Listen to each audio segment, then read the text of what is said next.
بسم اللہ الرحمن الرحیم۔ پیش خدمت ہے سورہ بقرہ کا آیت نمبر 21 سے 29 تک کا ترجمہ۔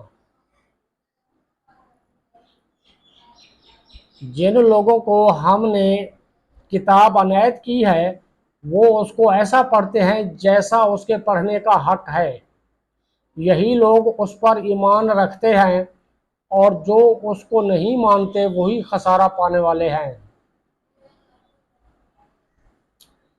اے بنی اسرائیل، میرے وہ احسان یاد کرو جو میں نے تم پر کیے، اور یہ کہ میں نے تم کو اہل عالم پر فضیلت بخشی۔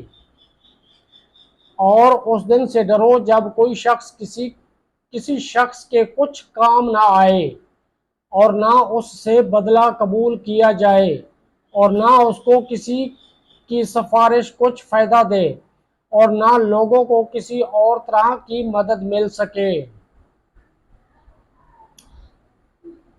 اور جب ابراہیم کی اس کے پروردگار نے چند باتوں سے آزمائش کی تو وہ ان میں پورے اترے۔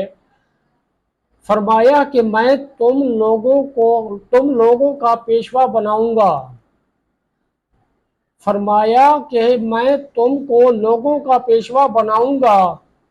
انہوں نے کہا کہ پروردگار، میری اولاد میں سے بھی پیشوا بنائیو۔ فرمایا کہ میرا قول و قرار ظالموں کے لیے نہیں ہوا کرتا۔ اور جب ہم نے خانہ کعبہ کو لوگوں کے لیے جمع ہونے اور امن پانے کی جگہ مقرر کیا، اور حکم دیا کہ اس مقام پر ابراہیم کھڑے ہوتے تھے اس کو نماز کی جگہ بنا لو، اور ابراہیم اور اسماعیل کو حکم بھیجا کہ طواف کرنے والوں اور اعتکاف کرنے والوں اور رکوع کرنے والوں اور سجدہ کرنے والوں کے لیے میرے گھر کو پاک صاف رکھا کرو۔ اور جب ابراہیم نے دعا کی کہ اے پروردگار، اس جگہ کو امن کا شہر بنا، اور اس کے رہنے والوں میں سے جو اللہ پر اور روز آخرت پر ایمان لائیں ان کے کھانے کو میوے عطا فرما۔ تو اللہ نے فرمایا کہ جو کافر ہوگا میں اس کو بھی کچھ مدت تک کے سامان زندگی دوں گا، مگر پھر اس کو دوزخ کے عذاب کے بھگتنے کے لیے مجبور کر دوں گا، اور وہ بری جگہ ہے۔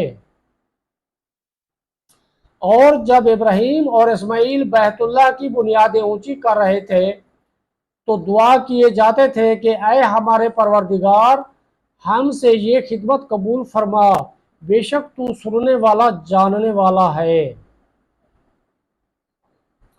اے پروردگار، ہم کو اپنا فرما بردار بنائے رکھیو، اور ہماری اولاد میں سے بھی ایک گروہ کو اپنا حکم بردار بنائیو، اور پروردگار ہمیں ہمارے طریق عبادت بتا، اور ہمارے حال پر رحم کے ساتھ توجہ فرما، بے شک تو ہی توجہ فرمانے والا ہے، مہربان ہے۔ اے پروردگار، ان لوگوں میں انہی میں سے ایک پیغمبر مبعوث کیجیو جو ان کو تیری آیتیں پڑھ پڑھ کر سنایا کرے، اور کتاب اور دانائی سکھایا کرے، اور ان کے دلوں کو پاک صاف کیا کرے، بے شک تو غالب ہے، صاحب حکمت ہے۔